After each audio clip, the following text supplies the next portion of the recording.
Dr. Paul Hruz. Okay. He's an academic pediatric endocrinologist, hormone specialist to be specific, and tenured physician scientist with faculty appointments in both pediatrics and cellular biology and physiology at Washington University in St. Louis. He received his MD and PhD degrees from the Medical College of Wisconsin. He completed residency training in pediatrics at the University of Washington, Seattle, and fellowship training in pediatric endocrinology at Washington University. Dr. Hruz has clinical interest in a wide range of endocrine disorders with a special interest in diabetes mellitus. His research interests include intermediary carbohydrate metabolism, glucose transporter structure and function, and mechanism of insulin action. Dr. Hruz has over 20 years of clinical experience in caring for children with disorders of sexual development. He has received certification in healthcare ethics from National Catholic Bioethics Center and is a regular contributor to his university's course on research ethics for graduate students.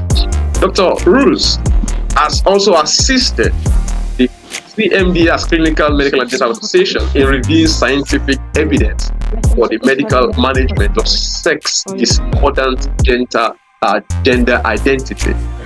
He has authored over 60 peer-reviewed manuscripts, scientific reviews, and book chapters. Most importantly, together with his wife Anne, he has raised 5 children in St. Louis. Ladies and gentlemen, Dr. Paul will be speaking on wisdom for career success amidst global and local crisis. I would like us to jam your hands via emoji, however you want to do it. But let's make welcome Dr. Paul. Let him feel welcome. Thank you very much for that introduction. It really is a pleasure for me to be able to be here with you, at least virtually. I do have a slide set that I can share with my talk, or I can speak without that. I don't know. I think if I'm allowed to do so, I'll see if that works on here. Yes, and right. Can you tell me if you can see that? Yes. Okay, very, very good. So when I was asked to share what I have to share with you today, I did look at the theme of your conference and really reflected on really what I could share from my own perspective. And somebody who's been around, you can tell by the loss of hair that I've been around the block a few times. I've been in my current position for probably over 25 years. And I want to share with you more of a story, of a journey that I hope will be of value to all of you at whatever stage of your career that you're at, and also recognizing that all of you are desiring or engaged in different aspects of the medical profession, the healing arts, and really the best way that I'm going to be able to do that is from my perspective as an academician, as a physician scientist in my world of endocrinology. Before I get any further into the talk, it's just always very important that I just make this brief disclaimer that anything that I'm going to be sharing with you today is not representative of anything of my university or the Children's Hospital where my clinic is located in. So I want to just acknowledge that the path that I chose to take in my medical career is that of academic medicine. It actually is only a fraction of all medical students and trainees engage in a career, of sustained career in academic medicine. And by many statistics, many that begin on that path will choose to go elsewhere with that. And what I hope to share with you something of value, no matter whether that is an area that you're considering, that you're actively involved in, or whether that's relatively remote. It is a challenging path. There are many hurdles that we encounter, and I think it is very relevant to the theme of this conference that not only is it innately challenging, but there are many things that are going on within our world that are making it even more challenging. And there are many barriers, but at the same time, many opportunities. And I want to be able to share a message of hope. And there's really joy in what I am able to do day in and day out in my career. For those of you that are not living in the academic world, there are many roles or hats that an academic physician will wear. The first is obviously our role as healthcare providers to provide the highest excellence in patient care. Often, if you work in an academic institution, you're going to encounter some of the most complex and challenging and sickest patients that being a referral center, as I have here at my institution, which provides a wonderful opportunity, but also many challenges with that. There's great joy in being able to contribute to the care of these patients. But it's also an opportunity for humility, recognizing that it requires really an entire team of physicians and nurses and other healthcare professionals to deliver that top quality patient care. It's a very vibrant environment, but it's very stimulating. And when one is able to integrate that role with a perspective, again, thinking of for this group, our really long-term goals, or really our eternal goals that we have, it is incredibly rewarding. The other aspect of my profession is that I am involved in medical education and the training of the next generation of physicians. And I'm fortunate at my institution to be surrounded by what I would say are some of the brightest and most talented individuals I've ever encountered, whether it's medical students, whether it's residents, whether it's senior fellows, and my colleagues that I'm able to engage in this teaching mission. So there's great joy in that aspect of it as well. And then lastly, the role of an academic physician is also to advance medical knowledge, working at the forefront of our understanding of disease pathogenesis, newer ways to treat diseases, and to improve on the many successes that we have already accomplished. And many times I'm asked that as someone of faith, somebody with a very strong Christian identity, we're often told that you can't have that as an academic physician, or at least people have the impression that that's the case. So I want to just remind everybody that we really are standing on the shoulder of giants, and there is an incredibly long history of very famous people that were people of faith. And I'm only listing a handful of these individuals. And these were people that were very, very engaged and aware and committed to their Christian identity, yet they also were able to do the highest quality of scientific research and made monumental discoveries that have moved our field forward.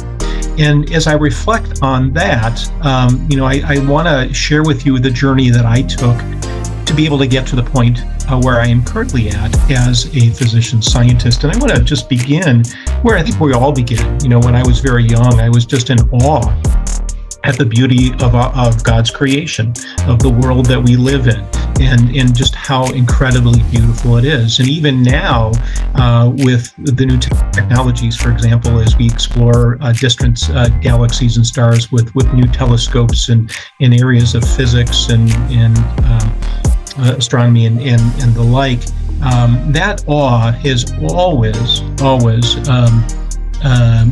come with an understanding that there's a beauty and there's a design in that universe that we have. And that brings us not just in outer space, but down to the molecular level. We're learning more and more about the matter of the world that we live in. And all of this information, at least as I view it, and I'm sure many of you will share, speaks to the presence of our Creator, our God and Father. And probably nothing more has attracted me to the field of medicine as an academician, a physician scientist, is just the appreciation for the incredible beauty of the human person. And I mean by that not just the physical body and the intricacies of physiology, but it is the interpersonal relationships that we have as human persons living in community with others. And I often interview applicants to our training programs, and they often will say, I want to be a physician because I want to help people. And I always remind them that everyone in our society helps people. What is it specifically that attracts you to this profession? And I think it's this balance of understanding and really, recognizing the unique gifts and talents that we've all been given. And for me, the way I think about things is in a very scientific manner that's very ordered and leads to scientific investigation, but not content of leaving it there in the laboratory, but also recognizing that all that we discover has utility in helping those of our fellow human beings that are suffering. And that's how I entered into my career as a physician scientist. I'm going to take you back a quarter of a century. I began my career actually as the introduction probably gave you a hint, as a protein chemist, a structural biologist, somebody that's interested in how proteins actually function. I actually got my PhD in biochemistry, studying an enzyme involved in the process of ketogenesis, making ketones. And I was delighted in the fact that I recognized that there maybe were a dozen people in the world that suffered from a disease where that protein was not working very well.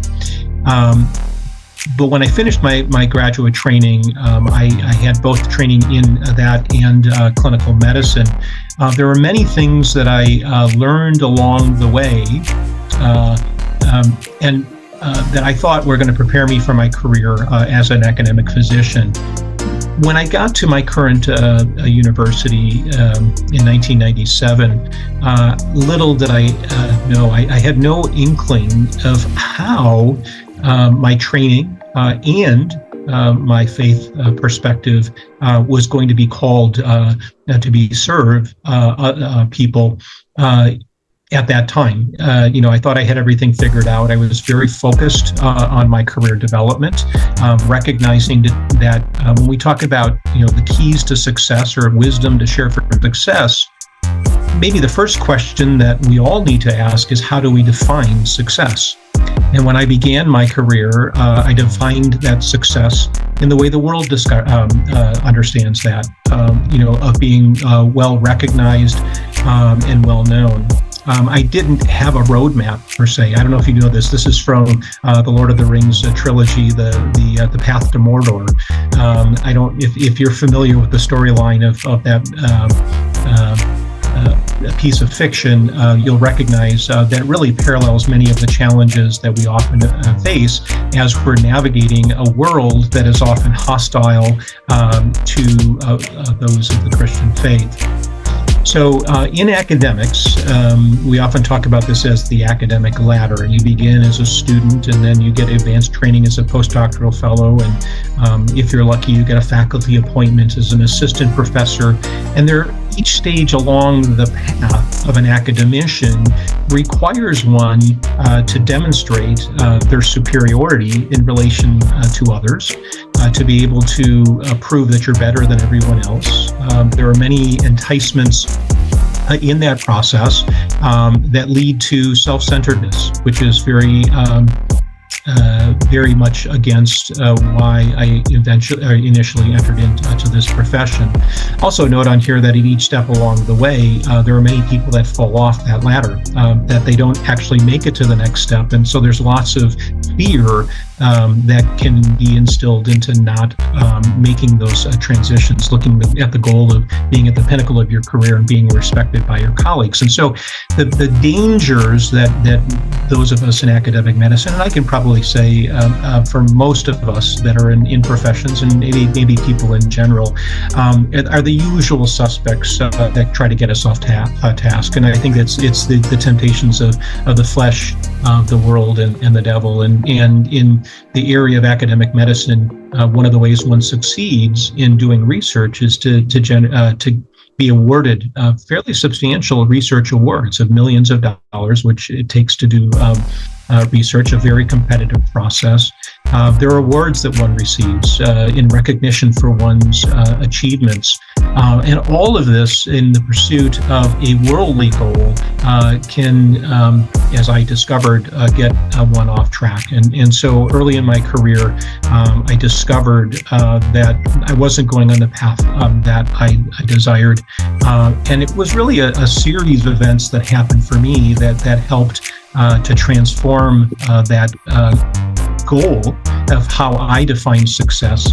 And it really happened about right after I was awarded tenure. For those of you that aren't in academics, that's an achievement where one is supposed to be guaranteed employment for the rest of their life to allow them to engage in scientific research without, in controversial areas without any fears. It was shortly after that I was took on the role of an administrator as the chief of our division. And I think this all relates to understanding of who we are as human persons. And what I'm going to share with you, I think, is unique to one area of human sexuality that I was called to engage in.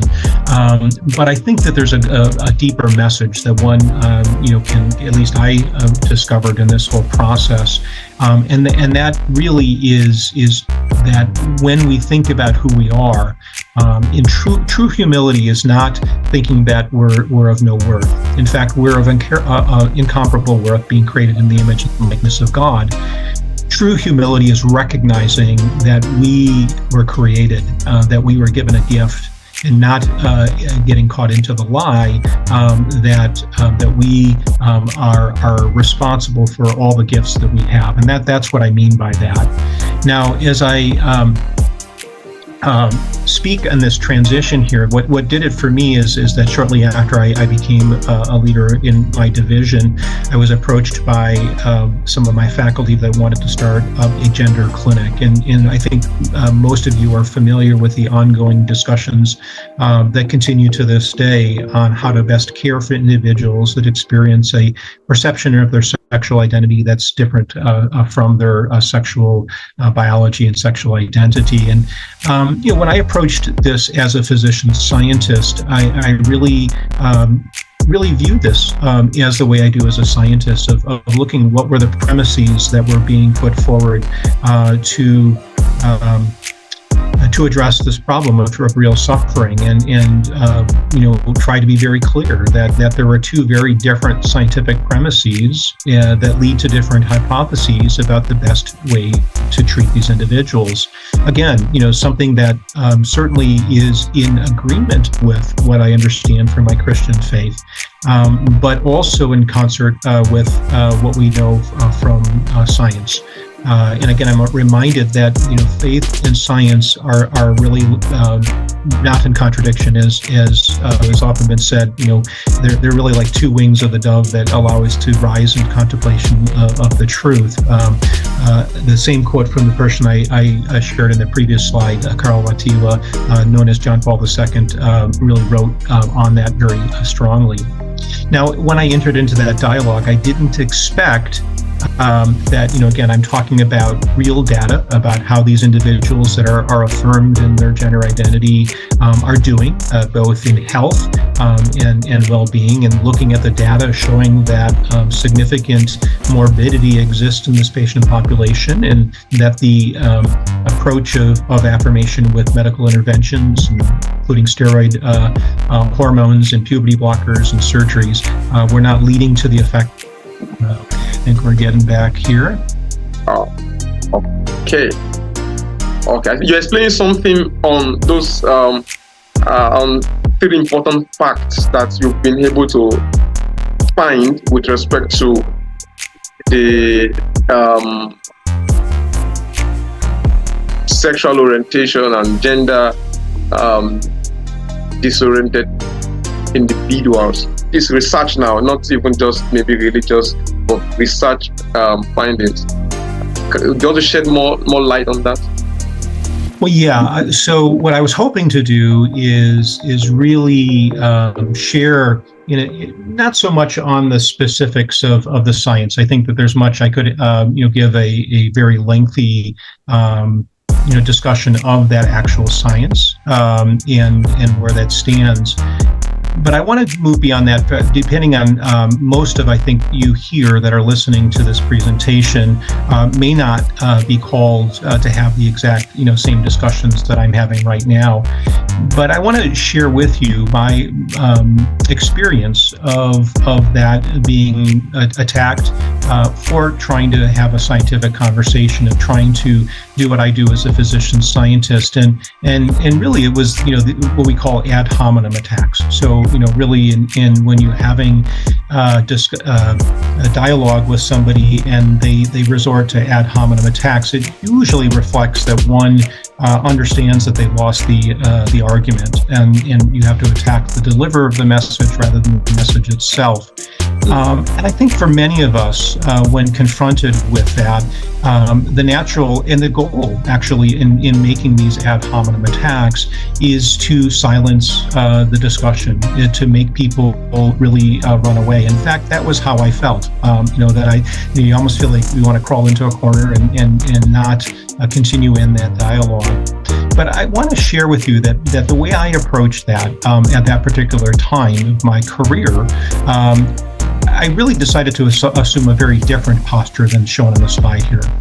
And I think many of you are aware, okay? And so entering into prayer to really understand how to respond, to that with a long ultimate goal of helping the people that we're called to serve. And so in doing so, I can focus a lot on what we can understand from a Christian perspective that is, again, in harmony with what we know from a scientific perspective. And, when I reflected on how to respond in times of prayer, recognizing that we are, as humans, created in the image and likeness of God, and that God is love, really what that is saying is that we are created by love for love. And that love is, by its very nature, the desire to do the good, the will for the good of another person.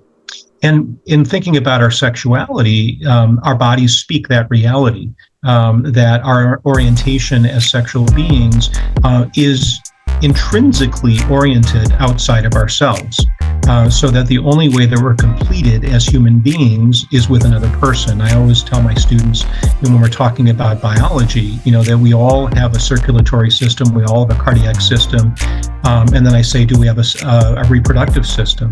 And they invariantly will say yes, and I will say no. Each of us as individuals have only part of a reproductive system. It's only complete when we have both a male and a female member of our species. And that is at the biological level that really speaks to reality of the theological understanding of what it means to love, to will the good of another. And so as I struggled with this attack and the fear in speaking the truth, or at least having a scientific dialogue, I was reminded of how important that love is, and the lessons are very abundant to us. That there is no fear in love, and that perfect love casts out all fear. We hear that in from the scripture passage. Now, I'm not going to claim that I have perfect love. In fact, I have much less than that, but I do know somebody who does. And so I turned to our Lord and reflected on what he endured and suffered out of love for each of us, and did not shy away from that. And it wasn't that he did not have his own struggles. When he was ready to take up that cross, had that dialogue with his Father, our Heavenly Father. And what he did in that moment is to surrender himself to the divine will. And that was what I felt that I was called to do in this area. And, still strive to understand, strive to speak truth, but to do it in a way that was not focused on myself as I had earlier in my career, but rather to maintain that focus on the good of others. And so I don't know if you've read this book called Abandonment to Divine Providence. I think it's a wonderful work that speaks to that as far as being aware of what one is called to do and surrendering, oneself to that calling. And it means not just looking to the future, but looking at the present moment, to recognize the grace of every day that we have and to discern every day how one can move forward in accord with that love and awareness of the one who created us. So I'm going to now transition from that kind of maybe very important, grounding, but it's something more tangential for you in the last couple of minutes, because I think you had asked me to speak for about 45 minutes, so I've got only about 10 more minutes. I want to give you some practical suggestions about how to thrive in our profession as healthcare workers and what area you're in. And I think to be successful, especially if we're going to be maintaining truth in areas that are not popular, and there's many other examples outside of my world as far as sexual identity, that we do need to strive for professional excellence. Nobody's going to listen to us, nor should they, if what we're saying is not based and grounded on our competence in the profession that we do. So all the studying you're doing is so essential to be successful. But I think at the same time, when you're confronted with challenges, it's very easy to become defensive, to become angry. And there's such a privilege that I have of working in academic medicine that I'm reminded to be joyful. And I would encourage all of you in every day and everything that you do, no matter how difficult it may become, to remain joyful in the gift that you've been given to do what you're doing. Remember to be a team player. We never do well when we work in isolation. We work with other people, many that have different values and different training and different experience. And if you continue to work as a member of a team, it's much more enjoyable for all those that you're working with, but it also makes you a better physician as well. I think it's important to be a role model, that people can see the joy that we have. And it really is infectious. People desire to have that same peace and joy that can come with a life of faith. I think it's important to be clear about picking one's battles. You can't win every conversation, and you have to know when it's prudent when to engage and when not to engage. I think that's just for just a wiseness. It probably goes with the adage to be wise as a serpent and as gentle as a dove. So that you need to be very thoughtful in engaging in dialogue, truthful, sincere, accurate, but very much aware that those that don't agree with what you're trying to say can be influenced by maintaining that perspective. And I would say that also the last piece of advice would be to know your boundaries. We often get ourselves into situations that move beyond our area of competence, and we need to recognize when that is the case, and we need to leave that to others to be able to help with that. Now that's in general. Let's talk about some, in the last couple of minutes we have here is just some practical suggestions for you. And again, these are general pieces of advice that I'd like to share with you. One is to develop relationships that are founded on mutual love and respect. And again, if you're desiring the good of the individual that you're working with, and you respect them as their dignity that they have as human beings, that those relationships will be easier. I would encourage when one's engaging in any area in our contentious world right now, to give preference to listening over speaking. We often like to make our point, but you can learn a lot by listening to the arguments that others have. Not that you're not going to have times where you do need to speak, but you need to start by listening and then only then speak. And I think that one of the best ways to do that is to use what we call the Socratic method. And I seek to understand by asking questions. That's often less threatening when one asks a question and allows an individual that disagrees with you to come to their own understanding of what the truth is based upon that questioning. We also, I'm reminded so often to be patient, that some of the changes of heart in understanding in contentious areas may take time, and that it may extend beyond the time that I have interaction with those individuals. And so that requires patience. I probably should have put this one first, but I think we always need to begin, continue, and end in prayer. So we need to keep coming back to that. And I think that we need to maintain our understanding and sight on our final destiny, our final goal in the journey that we're all on. We often set temporary goals or goals that fall short that are within the world. And I think when we have that eternal goal in sight, many of the challenges that we experience seem to melt away. They seem less relevant and certainly not as daunting. When we're in our medical profession, it is all about relationship. We develop and we seek to maintain those relationships. You can't be a good physician if you don't have that. And it is a sharing, a giving and sharing. We need to understand the rights and responsibilities of the patients that we serve, and we need to be reminded of that often. We need to engage with mutual trust, that we can't have anyone come to understand what we're saying as far as our advice that we give if they don't trust what we have to do. We have to maintain confidentiality.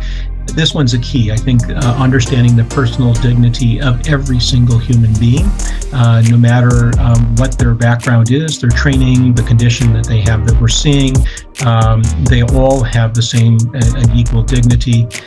There are many times where there are power issues that can disrupt and impair the doctor-patient relationship. We need to be aware of that. And certainly we need to know that in those relationships, there can come times when we need to be able to sever that, when we need to move on, when we've done what we can for that individual, and they need to have the freedom and the ability to do that, and we need to do that as well and know why. So with that, I just want to end by acknowledging that what I shared with you is part of my journey. You're all on your own journeys. You're all at different phases of that journey, and it, as shown in the picture here, can often look quite daunting. And many times we don't even, see how we're going to get to reach our goals.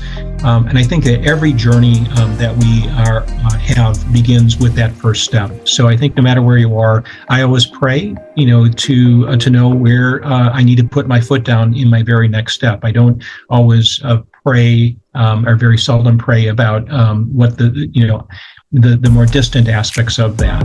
I'm going to skip that right there, and I just want to thank you for your attention. I do want to give you time and open this up for questions. It's been an immense pleasure for me to have this opportunity to be able to share with you this afternoon or evening.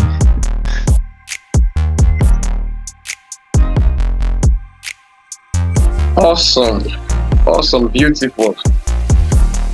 So I'm going to give opportunity to everyone, those who might want to ask a question or two. You might have typed it or written it somewhere. The floor is open. Just unmute yourself and ask.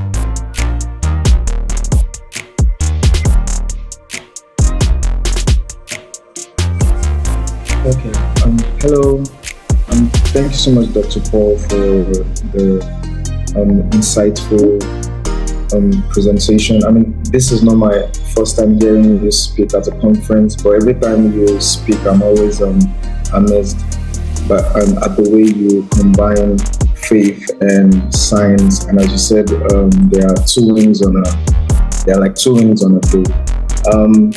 It's just very impressive, and I always hope to be able to do that, so as I go on in life, to always relate my faith and defend science with faith and defend faith with science. My question is, I know there were times where you spoke about times where you had confrontations and the ad hominem attacks.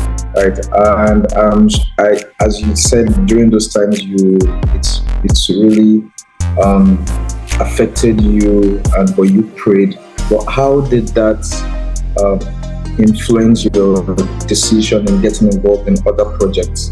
And when did it affect it at all? And how did you get? You spoke about you prayed. Is there any other thing you did to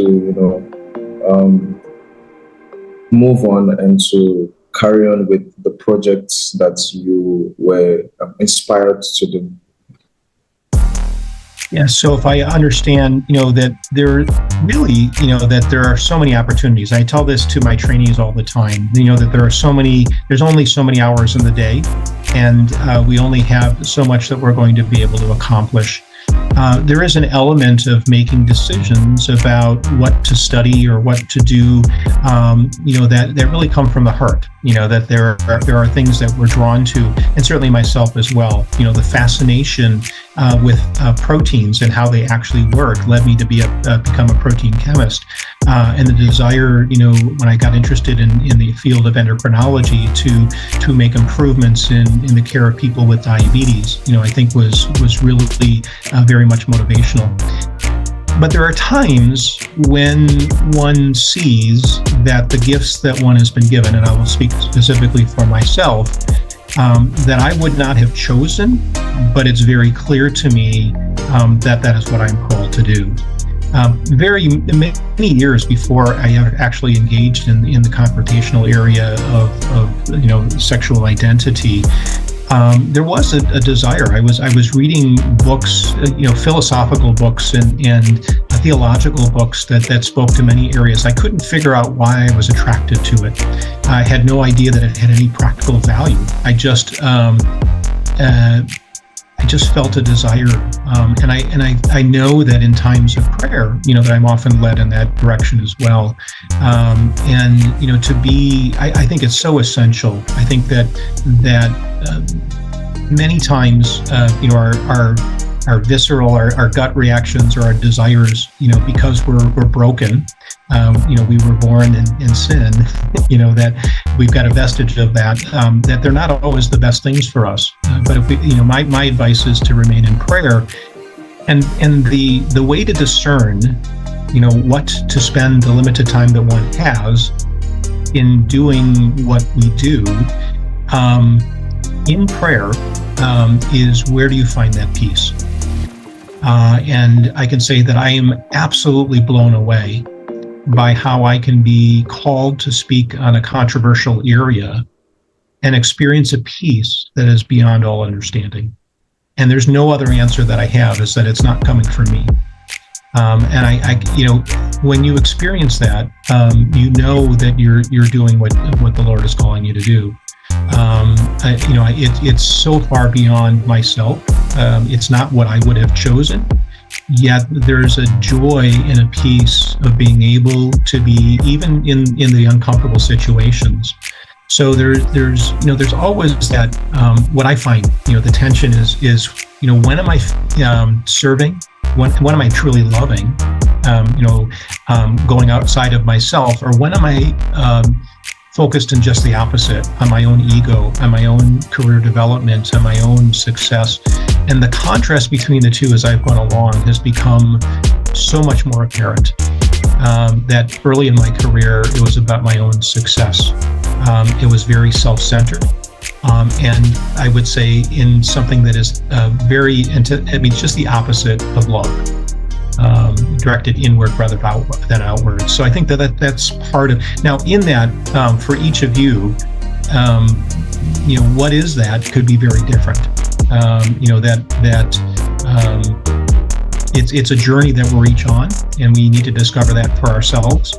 For me, it's been completely unpredictable. I would have never volunteered. I would have never imagined when I began my career that I would be doing many of the things that I'm doing. And everything that I would worry about in surrendering it, in that abandonment to divine providence, never came to fruition. All the fears, quite the opposite. And then I would say that even if they did occur, when you have that perspective, there's nothing that can disrupt that. I mean, we talk about this there's nothing that can disrupt that peace when we remain focused on the source of that peace and that love. And that's where I think our Christian faith can really help us in that journey.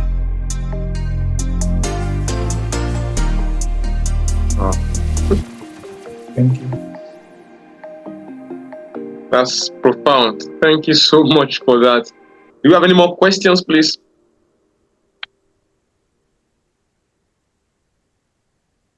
Doctors, medical students, nurses who are here. Any more questions for Dr. Paul? I have a question there. Just you spoke about I was wondering, how do you differentiate between in the journey to succeed? As you said, the journey is different from person to person, as even though there are similarities because we are all in the faith. How do you differentiate between your thirst for your selfish thirst for success, and that which is for the kingdom of God, or what God has called you to do? Yeah, so I think it really is, we all know this, there's a process of dying to self. And this gets back to that quote I had on humility, right? So that, that one can succeed in academic medicine, one can succeed in any area of medicine or in any area of life and be very successful. And that is actually a good thing. It's an incredibly good thing. And where it remains good and healthy and fruitful is when that success, we maintain that understanding of that this is all a gift, and that it was a gift given to each of us, in our own ways, to succeed for the kingdom, that it's not for us within ourselves. And so, yes, there is the temptation of latching on to the success and holding on to it. One of the practices that I found to be very, very helpful is when even if I get an award, to graciously accept it and to give thanks to the Father for having received it, and then doing my best to forget about it. And I would say that sometimes you always want to come back to those moments, especially when things get difficult, of the times, when you've been recognized and that it's something that, I don't think I'm ever, until I take my last breath on this earth, that I'm not going to be tempted to have that happen. But it's a surrender. It's a recognition that when you get so far beyond your comfort zone, you realize that I could not have done this on my own. That doesn't mean that I didn't do a lot of work to get where I'm at. It doesn't mean that I didn't study many long hours, or that I work long hours, or that I work very hard. That's not what I'm saying. But it's saying that I wouldn't have anything. I wouldn't even be alive. I wouldn't have anything if it wasn't given to me as a gift. And I think being mindful of that, I think, helps prevent one from getting too focused on oneself, but at the same time being successful.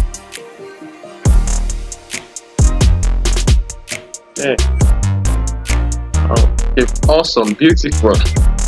Okay, so Dr. Paul, I would want to have clarity on something. How do you, and I'm going to give an illustration and a practical example to this. How do you differentiate between what you are naturally good at? Or, okay, let me ask it this way. Getting to the peak of your career, is it a testament that you are in the will of God? I'll give this example. There's someone I know so well who happened to be the pastor. So in Nigeria, in my bachelor's degree, I belong to a fellowship called DLCF. Now it's within a teaching hospital, and we used to have this pastor that will be attached to the fellowship, more like a mentor figure, what you can call a professor, should I say faculty advisor, that kind of a thing. So we call them as associate coordinator or something. Now, this individual, he was sharing with us that as a medical student, he had always loved the heart. He had always wanted to be a cardiologist. But at a point where he was going to specialize, he prayed and God led him to the kidneys. And he just had that, impression. It was so clear to him that God would have him to go into the kidneys. And he later became a surgeon, a nephrologist. But then he shared this experience on his journey. How, for example, he had a privilege to attend conferences, to travel to countries. He successfully led a team that had a first kidney transplant in University of Ilorin Teaching Hospital, which is a state in Nigeria. And he had gone places, and that had opened doors. So he was encouraging us on actually getting to know the will of God beyond what you like or what you love or what you think. You even know the best, because he knew the art. He was so good at it, and he felt this is it. But God said, go to the kidneys. Now, and for you now, looking at your joy, the peace, and how you just, you're enjoying what you're doing because you are so clear this is God's will. How do we connect getting to the peak of that particular thing and knowing that, okay, this is actually God's will? It's because, can you succeed in what is not God's will for you? Can you get to the peak of something that you shouldn't even have been doing? Will you be happy as well? Will you have that same level of experience, of joy, and all of that? So that's my question. I don't know if it's clear. I think I understand it, and it's actually a question that many of my trainees, will ask when they're trying to discern what area of research to go into. As an example of that, I'm going to offer a couple of just very brief observations about that. First, we often get into the mindset that there's only one path for us. And really the answer is there's more than one right answer. And I would imagine that the example of your colleague would have been just as fine as a cardiologist, as a nephrologist. There were many circumstances that led to that career. God, in my experience, has worked tremendously with my mistakes, where I actually think in retrospect that probably wasn't a good idea, but look what good he made out of that. Okay, so that that just to open the door to recognize that I also think that we are always operating from we don't have the viewpoint that God has. So we often are clouded by other things in our lives, and we don't make necessarily always the best decisions. But if we make those decisions with a desire to please God, with a desire to discover what He has for us, He will make good of it no matter what we do. So we do the best we can and leave the rest to Him. And I always, people discerning about, I want to do this, I might want to do this, which choice should I make, who should be my mentor, what specialty should I go into? And there's more than one right answer, and you need to make a decision and then open yourself up to what can unfold within that decision that you've made. And again, living, this is forward thinking, not backward thinking. If I spent my time thinking about all the mistakes I've made or the things that could have happened, that I might have done something differently, it would be a very different experience than to say, this is where I'm at right now. And entering into that prayer in an ongoing basis to say, Lord, what do you want to do with what I have that you've given to me and what I can accomplish? And it's an amazingly freeing experience to do that. That would be my advice. Wow. Okay, great. Thank you so much, Doc. That's helpful actually, because I can tell you sometimes, applying for residency, you have pediatrics, you have pathology, you have all of that, and you're wondering, okay, I like this. I don't know if it's God's will for that, but let me just apply for everything, and perhaps. But I really appreciate that perspective, that even through our mistakes, God does, work with it. And once we are sincere and we want His will to be done, and we really want to glorify Him through our lives, He has a way of guiding every of our steps, even the ones we think are mistakes or are unintentional. Thank you so much for that profound answer. Do you have questions again? Anyone? Any question for Dr. Paul? Wisdom keys for career success amidst global and local crises.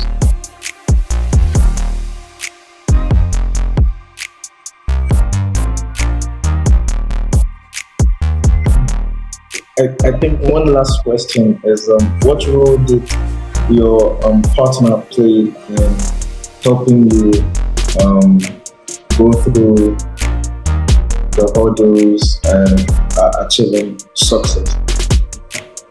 By your partner, I mean your wife. Yes. And that's a very important question. And I've been blessed to be on the same journey with my wife. And my children have been able to see, the journey that we've been able to do. I think that this is one of those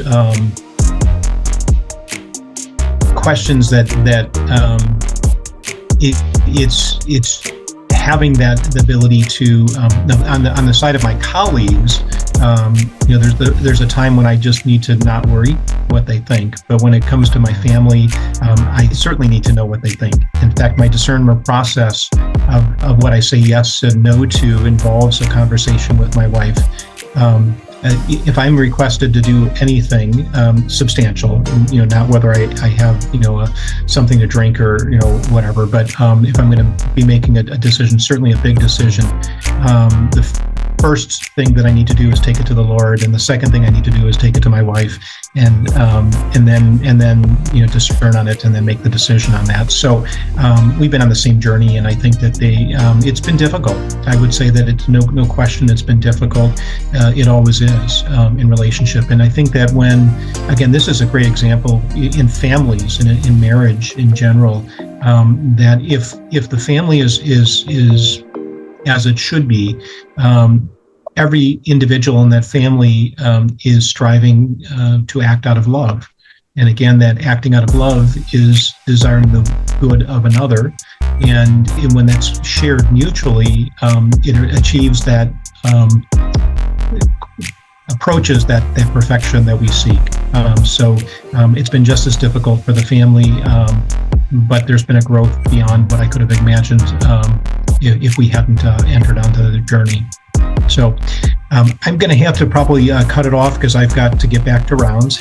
But I thank you so much for the invitation. I hope that this was helpful to all of you, and really and grateful that you have this group together to be able to share and learn, and you're on your own journey. So beautiful. Thank you so much, Doc. Can you allow me to say thank you, Dr. Paul?